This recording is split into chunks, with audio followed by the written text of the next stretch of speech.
Hoje aqui na igreja. Amanhã no boteco, bebê. Hoje você vai ver ele aqui na igreja, amanhã você vai ver ele agarrado com a mulher e fala, irmão, olha por mim, irmão. Furando, berrando. Irmão, você vai na academia, você deu exemplo do Kung Fu. Se você não fosse todo dia na academia, você não iria usar golpes como espacate, como tesoura, como guilhotina. Você não consegue. É igual quem não faz regime no spa. Ele não faz regime. Ele come um pouquinho hoje, daqui a pouco ele começa a aumentar, daqui a pouco está comendo um pratão. Pessoas, irmão, que não levam a sério a obra de Deus ou qualquer outra coisa, ele não chega a lugar nenhum. Eu conheço um rapaz aqui em cima que ele vende, acho que chocolate, um negocinho. Ele conseguiu fazer a casa dele só fazendo essas coisas. Vendendo chocolate. Entendeu? Então, se você for sério naquilo que você faz, principalmente na obra de Deus, você consegue ser convertido e atrair vidas para Deus. Você vê, por exemplo, o capítulo 6 de Gálatas, versículo 15. Vê o que Paulo fala aqui. Paulo é um grande doutrinador. Ama as epístolas dele. Recomendo que os irmãos leiam também. Olha só o que ele diz. Gálatas 6,15. Porque em Cristo Jesus não há nem circuncisão, nem incircuncisão. Está falando. Não tem judeu e nem gentil. Tem virtude alguma, mas sim o ser uma nova criatura. E todos quantos andarem conforme a regra, paz e misericórdia sobre eles e sobre o Israel de Deus. Versículo 17 diz, desde agora ninguém me inquiete, porque trago sobre o meu corpo as marcas do Senhor Jesus Cristo. Marcas aqui no grego é estigma. Estigma é marca. Chicotada. Paulo tinha tomado 39 lambadas nas costas. Aí você multiplica. 39 vezes 12. Bom, Maria. Bom, Deus abençoe. 39 vezes 12, irmão, mais de 400 cortes. Ele apanhou igual Jesus. Só para você ter ideia, nas 3 primeiras chicotadas que você toma de azorrague, você não aguenta a dor. Quando você vai chegando ao nível de 12, você já sente ânsia de desmaio. Quando vai chegando ao nível de 30, você já quer fazer necessidade nas calças. Entendeu? Porque o azorrague, ele tem 6 tiras com pontas de chumbo. O chumbo bate e esguicha o sangue longe. Quando bate as outras 6 pontas que são de osso de carneiro, talha a carne.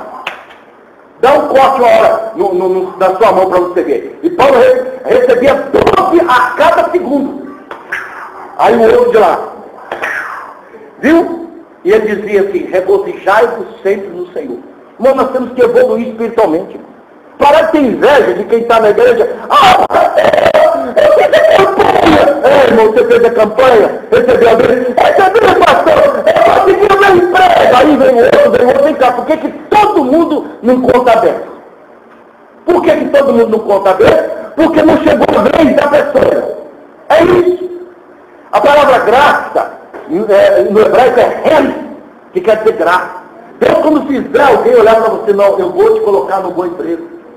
Eu vou te dar uma chance de entrar na minha vida ou fazer alguma coisa. Irmão, Deus sabe o tempo certo de nos dar a bênção. Conheço um pastor que ele ia muito na Deus de Amor, na época Deus de Amor era a igreja mais procurada para os milagres. E ele levava a filha dele, que tinha uma enfermidade que nem ele sabia o que era. E ninguém revelava. Ele pediu o irmão para orar, o irmão orava e não acontecia nada. Um dia, num culto na igreja dele, sem oração, a filha dele recebeu a cura. Ninguém nem orou. Os irmãos começaram a cantar hino, a enfermidade saiu.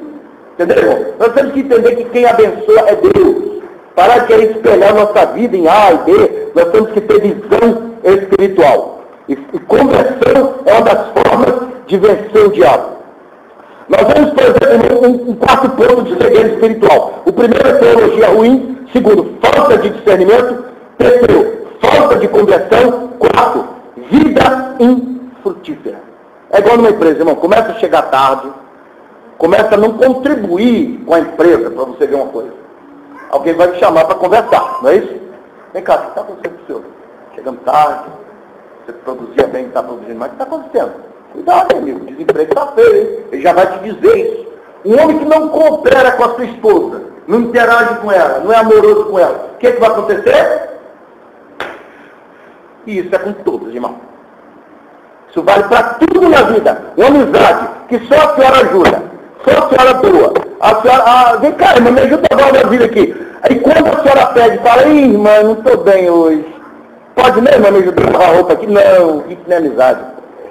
É como diria 1 São João 15, versículo 2, Jesus dizendo assim, vocês são as varas, eu sou a videira e meu pai é o lavrador. Toda vara que não dá fruto, ela é lançada fora.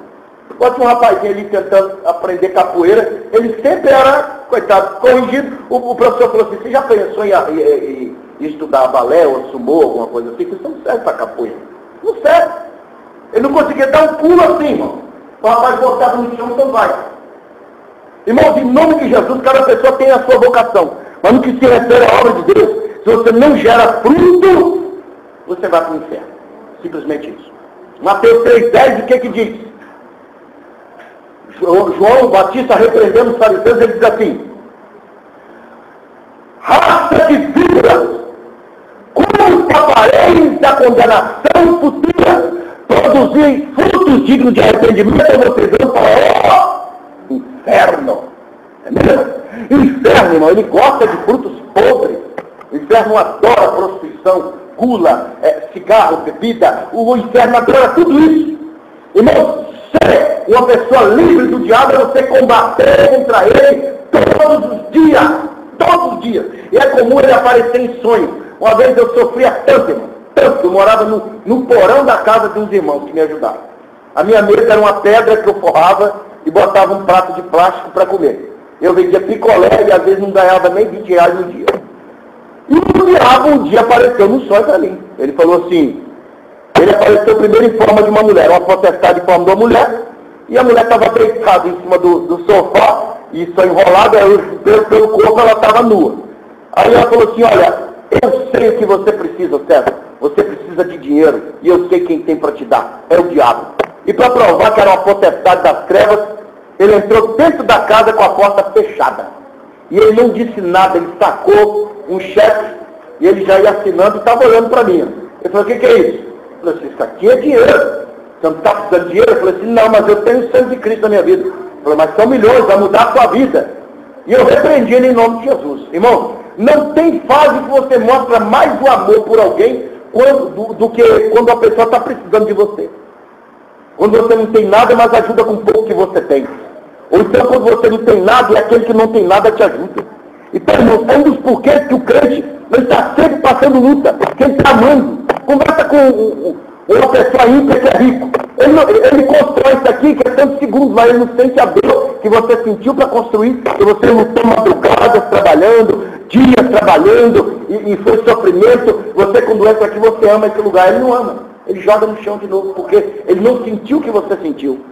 Então, vida infrutífera não leva ninguém para o céu. Olha o que diz Colossenses 1,23, para finalizar esse tópico. Olha o que diz Paulo em Colossenses 1,23. Ele diz assim, se na verdade permanecerdes fundados, olha aí, e firmes na fé, e não vos moveis da esperança, está falando da raiz, ó. Esperança do Evangelho que tendes ouvido, o qual foi pregado a toda criatura que é debaixo do céu, e do qual eu, Paulo, estou feito ministro, regozijo-me agora no que padeço por vós, olha só que coisa espiritual, e na minha carne, cumpro o resto das aflições de Cristo pelo corpo que é a igreja. O que ele está falando? Sou um pastor e sofro por vocês. Eu tenho que fazer tenda todos os dias, eu furo meu dedo, gente compra comigo e não paga, eu estou devendo a greve de troianos, mas não deixo de ser pastor. Não exponho aqui a minha melancolia, a minha tristeza. Porque tem gente, irmão, com respeito, pega o microfone para poder desabafar. Eu conheci um irmão que era desse jeito, principalmente quando ele estava brigado comigo, usava o microfone para desabafar. E as pessoas de fora não vê conversão numa pessoa dessa. Então nós temos que regozijar pelas lutas. Ó, estou passando luta. Igual eu ouvi o pastor Walter Brunelli pregando sobre o espinho na carne de Paulo. O que era? Um mensageiro de Satanás que vinha para esbofeteá-lo. E ele não tinha paz, ele orou 3 vezes, Senhor, tira essa prova de mim. Ele disse, a minha graça te basta. Irmão, tem prova que se sair da sua vida, você desvia. Como eu falei do caso do marido da irmã aqui no Ipanema, se Deus tirasse a enfermidade da perna dele, se ele parasse de mancar, ele ia para os babos dele. Ia criar problema com as pessoas, irmão. Então tem luta, tem solidão na nossa vida. Não, minha mãe, agora que ela está me vendo como crente. Eu era um crente demais, irmão. Difícil, muito aprontador. Ela está me vendo o quê? Quase 2 anos sem ter uma namorada. E ela fala, você está estranho, o que está acontecendo com você? Então, às vezes, a sua solidão está demonstrando, está escrevendo uma história. E as pessoas que me conheceram sabem que eu não ficava um final de semana sem ter uma namorada. E às vezes diferente. Então, quando a pessoa liga para você e ele disser, está pegando alguém? Tô, a vida é indo para a igreja. Entendeu? Então, às vezes, irmão, é a luta. Tá? É a luta, irmão. E vou te contar, quando Deus te põe a barreira para você não pecar, que eu falo sempre dessa barreira. Às vezes você tem facilidade para certas coisas. Mas as pessoas não te dão atenção. É o caso do irmão que eu conversei, que ele era evangelista junto comigo. Ele era um homem da Bíblia. Ele tinha a apelidada de pato do diabo. Porque onde ele jogava, pegava. Entendeu? Então o que acontece? Deus colocou na vida dele uma prova, abstinência sexual. Ele às vezes vinha do trabalho e falava, hoje eu vou pegar uma mulher. E Deus não deixava aparecer nem as prostitutas perto dele. Não aparecia ninguém. Ele fala, que é isso? Não tem ninguém, não tem ninguém. Ele entrava no MSN, ficava futucando. Não tem ninguém. Aí o irmão falou, Deus está te protegendo.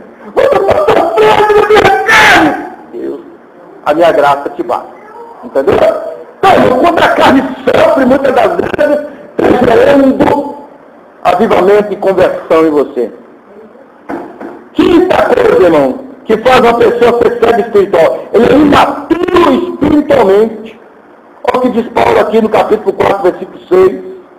Porque Deus, olha só, que disse que das trevas resplandece a luz, é quem resplandeceu em nossos corações para a iluminação do conhecimento da glória de Deus na face de Jesus Cristo. Olha o verso 3. E temos, portanto, o mesmo espírito de fé, como está escrito, crie, por isso falei, nós cremos também, por isso também falamos. Ele falou antes, irmão, de lutas no corpo dele.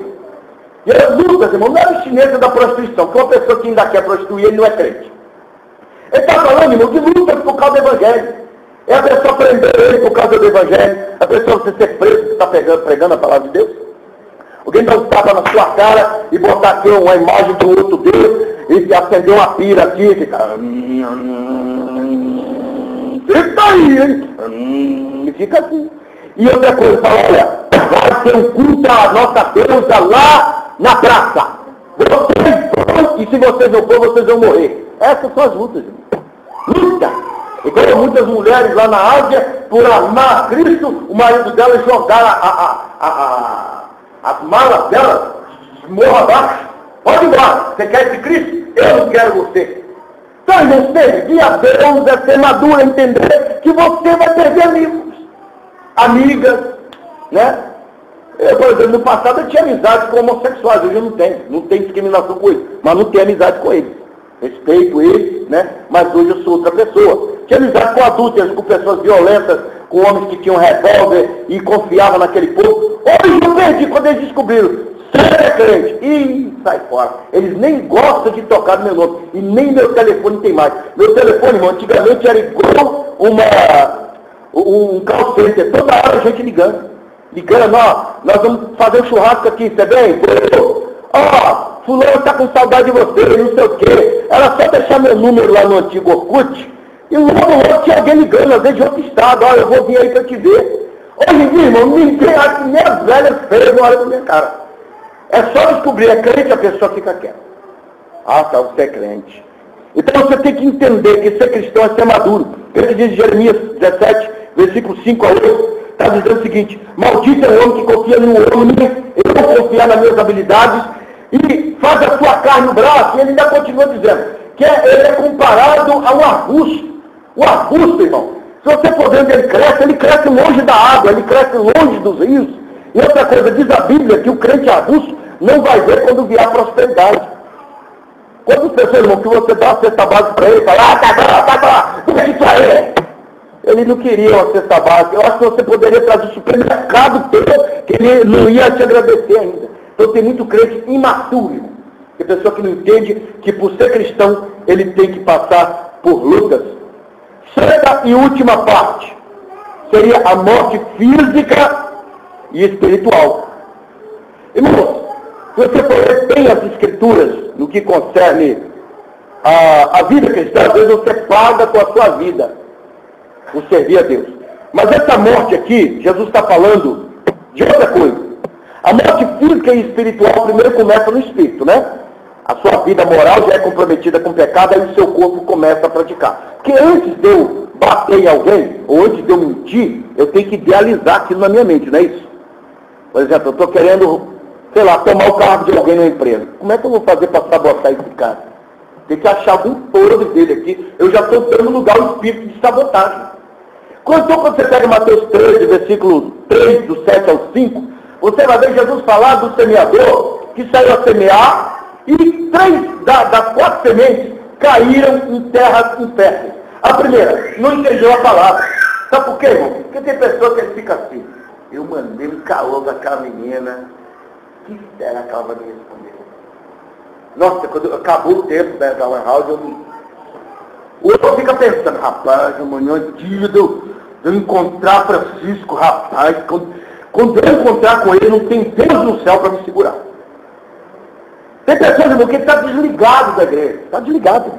Está ligado a outra coisa, o jogo que vai acontecer daqui a pouco, ou na novela que está passando, ou qualquer outra coisa, uma casa de Deus para ele não é nada. Então o diabo fala assim, me dê essa palavra para mim. E a pessoa, e outra coisa, Jesus disse que ele estava à beira do caminho. À beira, irmão, o caminho está aqui, eu estou à beira. Eu estou quase no caminho.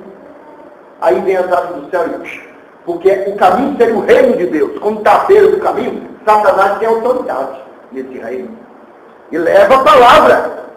Você vai largar o que você gosta para ficar em igreja sofrendo? Não é isso que o diabo coloca? E muita gente fala, não, hoje não. Você vê a segunda semente que cai de pedregais da pessoa que aceita Jesus. Poxa, que maravilha. Hoje eu vi o testemunho do pastor Luciano Subirá, um grande pregador. Ele disse que ele veio até os pés do altar sem ninguém fazer a coisa e se converteu. Ele falou assim, eu estou disposto a morrer pela causa do Senhor. Depois, com o tempo da caminhada dele, ele viu que ele não amava Jesus. Entendeu? É o caso de Pedro, irmão. Eu falo que ele tem que entender de grego. Quando Jesus está perto de Pedro, Jesus fala assim, Pedro, tu me amas? Porque o grego, irmão, é um idioma sistemático. Quando você fala amor, em português, é amor. É amor para tudo. Amor de pai, amor de irmão, amor de irmãos.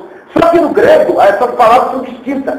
Quando Jesus fala amor, você me ama, Pedro, ele está usando o verbo agapau. Aliás, a expressão agapau, que quer dizer amor sacrificial. Estou disposto a sofrer e a morrer pelo Evangelho. Você sabe como Pedro responde?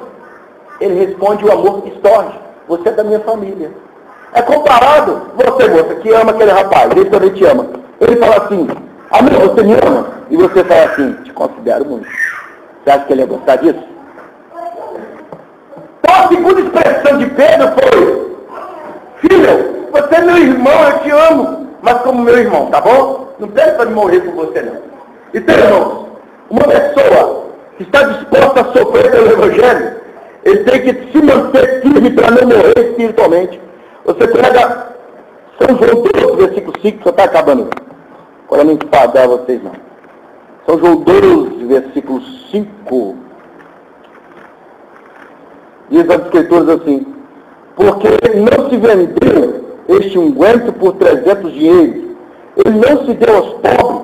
Ora, ele disse isso pelo cuidado, não pelo cuidado que tivesse pelos pobres, mas porque era ladrão e tinha a bolsa e tirava o que ali se lançava. Isso aqui é um contexto falando de Judas.